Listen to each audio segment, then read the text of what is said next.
حضرت داؤد علیہ السلام کی قوم بندر کیسے بنی؟ اس قوم نے ایسا گناہ کیا تھا جس کی وجہ سے اللہ تعالیٰ نے انہیں خنزیر اور بندر بنا ڈالا۔ اس قوم کے لوگ بندر بننے کے بعد کتنی دیر تک زندہ رہے؟ حضرت داؤد علیہ السلام بنی اسرائیل کی طرف نبی بنا کر بھیجے گئے۔ بنی اسرائیل کو اللہ تعالیٰ نے ہزاروں نعمتوں سے نوازا تھا۔ حضرت داؤد علیہ السلام کی یہ قوم سمندر کنارے ایلا نامی بستی میں آباد تھی۔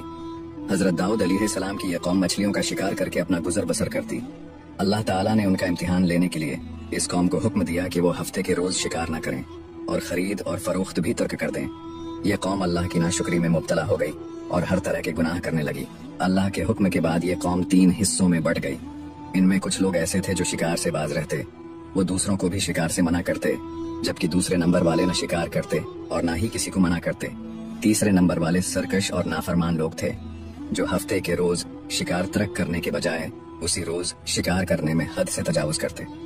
وہ ہفتے کے روز شکار کے نئے بہانے تلاش کرتے اور نالیوں کے ذریعے مچھلیوں کا شکار کر کے خود بھی کھاتے اور بیچا بھی کرتے اور اللہ کے عذاب کو دعوت دیتے۔ وہ اللہ کے احکامات کو جھٹلاتے لیکن پھر بھی کہتے کہ ہم تو شکار سے باز آ گئے ہیں، لیکن حقیقت میں ایسا نہیں تھا۔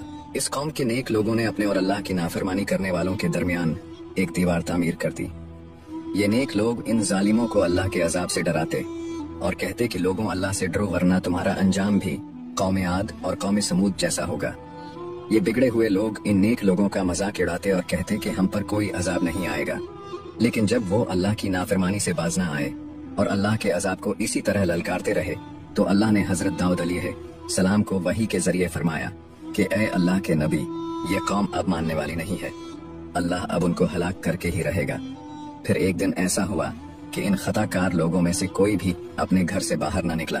یہ منظر دیکھ کر کچھ لوگ ان کی دیواروں پر چڑھ گئے تاکہ معلوم ہو سکے یہ لوگ کس حال میں ہیں۔ لوگوں نے دیکھا کہ ان کے چہرے مسخ ہو چکے ہیں اور وہ بندر بن چکے ہیں، جیسا کہ اللہ سورۃ بقرہ میں فرماتا ہے کہ پس ہم نے ان سرکش ظالموں اور حد سے تجاوز کرنے والوں کو ان کے گناہوں کے عوض بندر بنا ڈالا، اور ہم نے بچا لیا ان کو جو برائی سے روکتے تھے اور ہلاک کر دیا ان کو جو ہمارے حکم کو جھٹلاتے تھے۔ اللہ تعالیٰ فرماتا ہے کہ ہم ان کو روز قیامت تک اسی عذاب میں مبتلا کرتے رہیں گے اور ان کی شکلیں مسخ کرتے رہیں گے۔ حدیث میں آتا ہے کہ یہ لوگ 3 دن تک عذاب الہی میں اسی طرح مبتلا رہے۔